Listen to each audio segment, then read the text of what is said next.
எதிர்பார்ப்பிற்கும் பிடிவாதத்திற்கும் இடையே நடக்கும் உணர்வுபூர்வமான காதல் கதை. காதலனின் இதய சிறையிலே. பகுதி 1. அனு என்கிற அனுராதா. பால் நிறம் கொண்ட முகமும் மெல்லிய கொடி போன்ற இடையையும் கொண்ட புத்திசாலியான அழகிய இளம்பெண். கல்லூரியில் பூத்த புது மலராக வலம் வந்தாள். அழகும் அறிவும் ஒரு சேர இருக்கும் இவளை பார்த்த ஆண்கள் அனைவரும் அசந்து போய் பார்ப்பார்கள். அனுவின் அப்பா சந்திரசேகர் காவல்துறை அதிகாரியாக இருக்கிறார். அம்மா பள்ளி ஆசிரியர். அதனாலேயே மிகுந்த கண்டிப்புடன் வளர்ந்தவள். அனுவிற்கு பானுமதி என்னும் அக்காவும் இருக்கிறாள். எந்த ஆணையும் ஏறெடுத்தும் பார்க்காத இவளுடைய இதயம் வகுப்பில் தன்னுடன் படிக்கும் சக மாணவர்களில் ஒருவனான வணிகரின் மகனான பிரசாந்த் மீது சாய்ந்தது. பிரசாந்தின் தந்தை கனகவேல் சமூகத்தில் மிகுந்த செல்வாக்கினை உடையவர். பிரசாந்துக்கு தம்பியும் மற்றும் தங்கையும் இருக்கிறார்கள். பிரசாந்த் எந்த வேலை செய்தாலும் பொறுமையுடன் இருப்பவன், அனைவரிடமும் அன்பு காட்டுபவன். ஆனால் என்னவோ அனுவிற்கும் பிரசாந்துக்கும் தொடக்கத்திலிருந்தே எதுவும் சரியாக அமையவில்லை. பிரசாந்துக்கு அனுவை கண்டாலே பிடிக்காமல் போனது. ஆனால் அனுவிற்கோ அவனை மட்டும்தான் பிடித்திருந்தது. அவனிடம் அவள் பேச முயன்றால் அவன் அவளை உதாசீனப்படுத்திவிட்டு செல்வான். அனுவின் அக்கா பானுமதிக்கு திருமணம் ஏற்பாடு நடந்தது. அப்போது அனு திருமணத்திற்கு பிரசாந்தை அழைக்க எண்ணினாள். அவனை அழைப்பதற்காக அவனிடம் நெருங்கும்போது பிரசாந்த் அனுவை ஏளனமாக அவன் நண்பர்களுடன் பேசிக் கொண்டிருப்பதை கேட்டு மனமுடைந்து போன அனு எதுவும் பேசாமல் வந்துவிட்டாள்.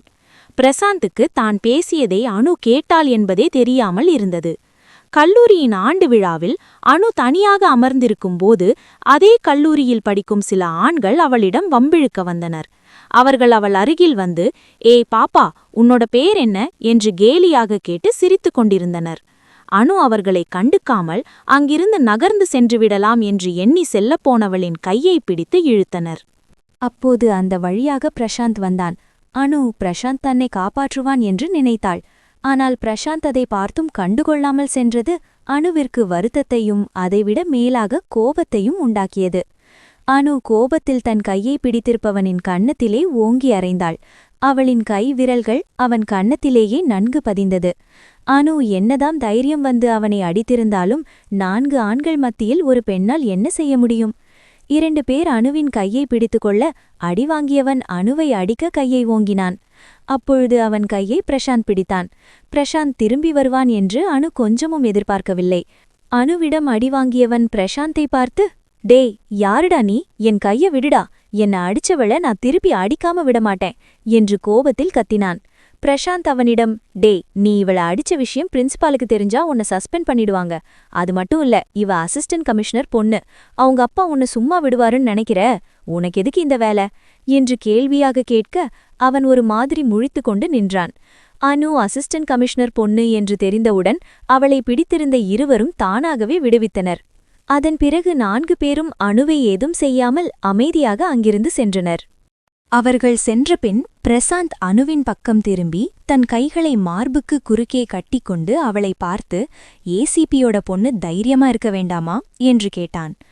அனு திரும்பி பிரசாந்தை முறைத்து, "நான் தைரியமா இல்லைன்னு உனக்கு தெரியுமா? உன்னை யார் இங்க வர சொன்னது? முதல்ல உன் உதவியை நான் எதிர்பார்க்கவே இல்லை" என்று கடிந்து பேசினாள். அவனும் அவளை பார்த்து, "எதிர்பார்க்காமதான் நான் போகும்போது ஓரக்கண்ணால என்ன பாத்தியா?" என்று சாதாரணமாக கேட்டான். இதில் கடுப்பான அனு "ச்சே" என்று முகத்தை சுழித்துக்கொண்டு அங்கிருந்து வேகமாக நடந்தாள். பிரசாந்த் தூரத்தில் செல்லும் அனுவை பார்த்து, "இவளுக்கு போய் உதவி செய்ய வந்தேன் பாரு, என்னதான் சொல்லணும்" என்று முணுமுணுத்துக் கொண்டே சென்றான். அதன் பிறகு வரும் நாட்களெல்லாம் பிரசாந்தும் அனுவும் பெரிதாக பேசிக்கொள்வதில்லை. ஒரு நாள் அனு பிரசாந்தையே பார்த்து கொண்டிருந்தாள்.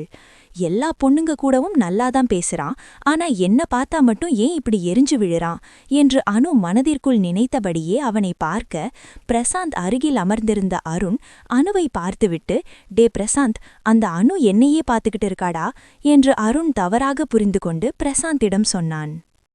பிரசாந்த் அருணிடம், "உனக்கு அவளை பிடிச்சிருந்தா நீயே போய் நேரா பேச வேண்டியதுதானே" என்று சொல்ல அருணும் எழுந்து அனுவிடம் சென்றான்.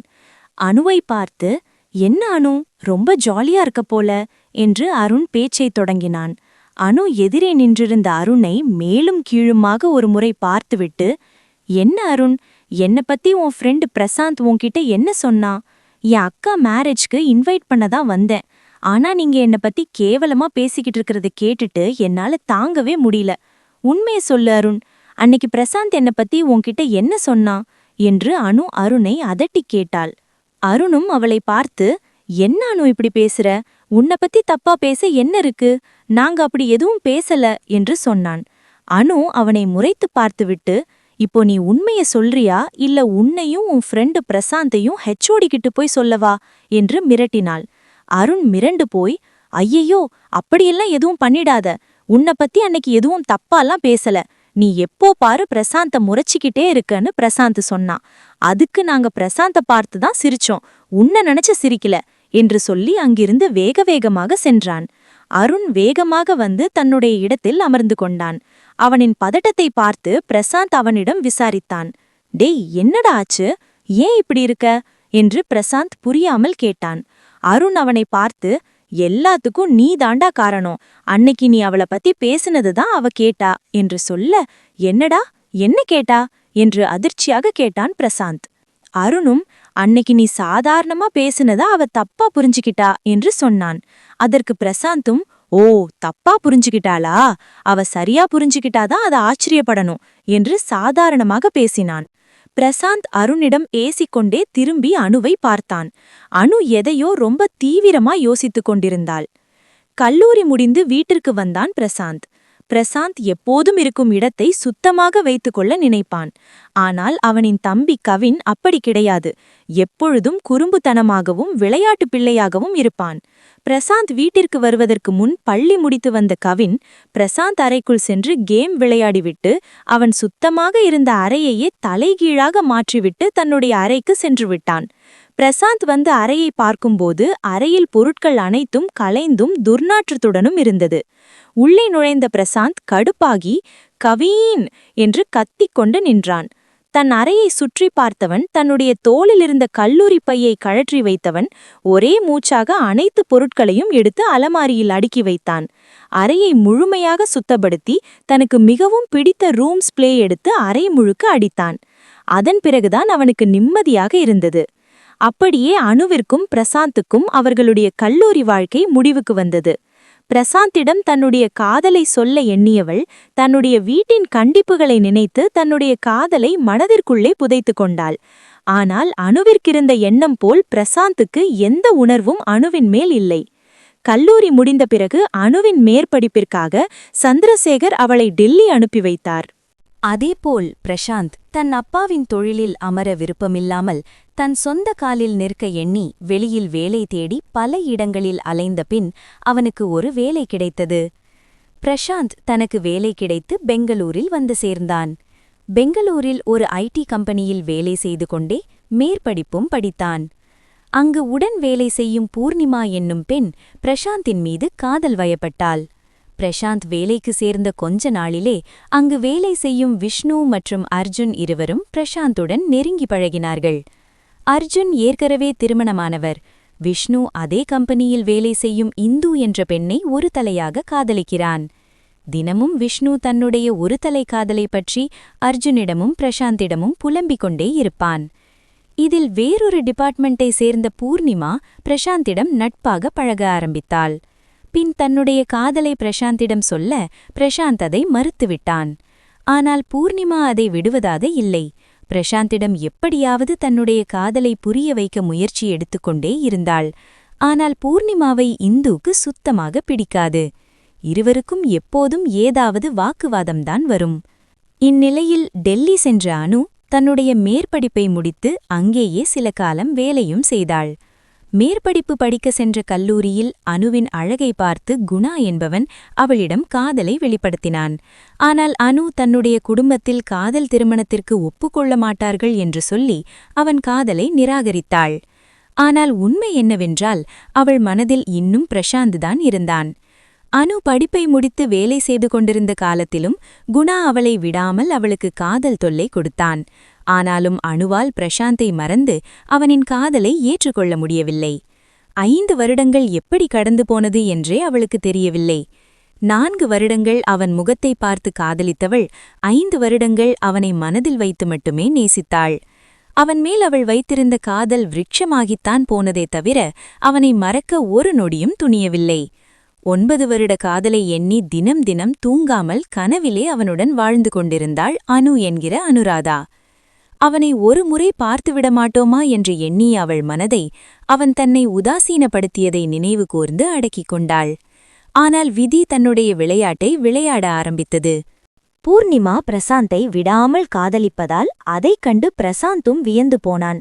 தான் மறுப்பு சொல்லியும் இவள் தன்னை காதலிக்கிறாள் என்று மனதில் எண்ணிக்கொண்டவன் பூர்ணிமாவின் காதலை ஏற்றுக்கொண்டான். பூர்ணிமாவிடம் அவளின் காதலை பிரசாந்த் ஏற்றுக்கொண்டதாக சொன்னவுடன் அவளுக்கு இறக்கை விரித்து வானில் பறப்பது போல பூர்ணிமாவுக்கு இருந்தது. எந்த நேரமும் பூர்ணிமா பிரசாந்துடனே பேசிக் கொண்டிருந்தாள். ஆனால் பிரசாந்திற்கு ஒரு கட்டத்திற்கு மேல் பூர்ணிமாவின் பிடிவாதம் அதிகமாக தெரிந்தது. பிரசாந்த் மும்மரமாக வேலை செய்து கொண்டிருக்கும்போது அவனிடம் வந்த பூர்ணிமா தன்னை வெளியே அழைத்துச் செல்லுமாறு அவனிடம் கேட்டாள். பிரசாந்த், பூர்ணிமா, எனக்கு இப்போ வேலை இருக்கு, நான் உன்னை நாளைக்கு கூட்டிட்டு போறேன் என்று தன்மையாக அவளிடம் சொன்னான். ஆனால் அதை புரிந்து கொள்ளாத பூர்ணிமா, என்ன பிரசாந்த், நான் உன்கிட்ட ஆசையா கேட்கிறேன், ஆனா நீ எனக்காக இத கூட செய்ய மாட்டிக்கிற என்று பிடிவாதம் பிடிக்க ஆரம்பித்தாள்.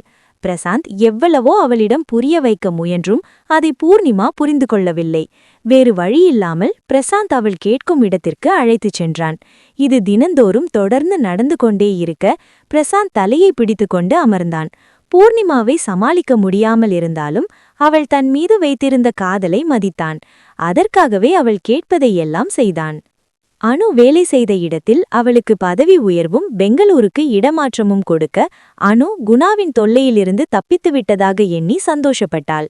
அனு மகிழ்ச்சியோடு டெல்லியிலிருந்து வந்து தன்னுடைய அப்பா அம்மாவை பார்த்துவிட்டு பெங்களூருக்கு கிளம்பி வந்தாள். அவளின் முதல் நாள் வேலைக்காக தயாராகி கம்பெனிக்கு வந்தாள். கம்பெனிக்குள் நுழைந்தவள் முன்னாடி செல்லும் விஷ்ணுவை அழைத்தாள். ஹலோ, ஒரு நிமிஷம் நில்லுங்க, இங்க அட்மினிஸ்ட்ரேஷன் டிபார்ட்மெண்ட் எங்க இருக்கு என்று கேட்டாள். விஷ்ணு புரியாமல் அவளை பார்த்து, நானும் அதே டிபார்ட்மெண்ட்ல தான் இருக்கேன், வாங்க நானே கூட்டிட்டு போறேன் என்று சொல்லி விஷ்ணு அவளை அழைத்து கொண்டு வந்தான். விஷ்ணு அனுவை அழைத்து கொண்டு வரும்போது அங்கே பிரசாந்த் வந்தான். இனிமேல் பிரசாந்தை சந்திக்கவே போறதில்லை என்று நினைத்திருந்தவள் பிரசாந்த் இருக்கும் அதே இடத்திற்கு இடமாற்றம் செய்யப்பட்டு வர நேரிடும் என்று அனு சற்றும் எதிர்பார்க்கவில்லை. 5 வருடங்களுக்கு பிறகு இருவரும் என்று சந்தித்துக் கொண்டனர். அந்த நொடி அவனை தாவி அணைக்க சொல்லிய தன் மனதை சிரமப்பட்டு கட்டுப்படுத்திக் கொண்டு நின்றாள். அவளை அறியாமலே அவள் கண்ணில் நீர்த்துளிகள் பூத்தது. அதையும் வெளிவராமல் அடக்கிக் கொண்டாள். ஆனால் பிரசாந்த் முகத்தில் எந்த ஒரு உணர்ச்சியும் தெரியவில்லை. அதே நேரம் பூர்ணிமா அங்கு வந்தவள் பிரசாந்தின் கையை இறுக கட்டிப்பிடித்து நின்றாள். இதை பார்த்த அனு விக்கித்துப் போய் நின்றாள். இத்தனை வருட காலங்கள் அவனை சுமந்த அவளின் இதயம் வேறு ஒரு பெண்ணோடு சேர்த்து அவனை பார்க்கும்போது அவளையே அறியாமல் அவளுக்கு படபடத்தது. பிரசாந்தும் பூர்ணிமாவும் உரசியபடி நின்று கொண்டிருந்ததை அனு பார்த்து, காதலர்கள் போன்று இருக்கிறார்களே என்று சந்தேகம் வந்ததுக்கே அவளால் தாங்க முடியவில்லை. அவர்கள் காதலிப்பது உண்மை என்று தெரிந்தால் அனுவின் நிலைமை என்னவாக இருக்கும்? அது தெரியாமல் சந்தேகத்துடனே அங்கிருந்து நகர்ந்தாள். பிரசாந்த் அவளை கண்டும் காணாதது போல் இருந்தான். அனு அவனை கடந்து சிறிது தூரம் சென்ற பிறகுதான் பிரசாந்த் அவளை திரும்பி பார்த்தான். பிரசாந்த் அனுவை திரும்பி பார்ப்பதை பூர்ணிமா கவனித்து வைத்துக் கொண்டாள். அனு ஹெச்ஆரை பார்த்துவிட்டு பிரசாந்த் மற்றும் விஷ்ணு இருக்கும் அதே இடத்திற்கு வந்தாள். அங்கிருப்பவர்களிடம் தன்னை அறிமுகப்படுத்திய பிறகு இதே டிபார்ட்மெண்டில் அவர்களுடன் சேர்ந்து வேலை செய்யப்போவதாக சொன்னாள். அனு பேசிய விதத்தில் அங்கிருந்த இந்துவுக்கு அனுவை மிகவும் பிடித்துப் போனது. அனு இந்து அருகிலே அமர்ந்து கொண்டாள். அப்போதுதான் பிரசாந்தும் பூர்ணிமாவும் காதவிப்பது இந்துவின் மூலம் அனுவுக்கு தெரிய வந்தது. அனுவிற்கு ஒரு கணம் பூமியே பிளந்து அதற்குள் விழுவது போன்று இருந்தது. அனுவின் முகம் சுருங்கிப் போனதை இந்து கவனித்து, ஏ அனு, உனக்கு என்னாச்சு என்று இந்து கேட்டாள். அனு எதுவுமில்லை என்று சொல்லி திரும்பிக் கொண்டு வேலையை செய்தாள். அவள் என்னதான் அந்த உண்மையை ஏற்றுக்கொள்ள முயன்றாலும் அவன் மீது காதல் கொண்ட மனமோ அதை ஏற்றுக்கொள்ள முடியாமல் தவித்துக் கொண்டிருந்தது.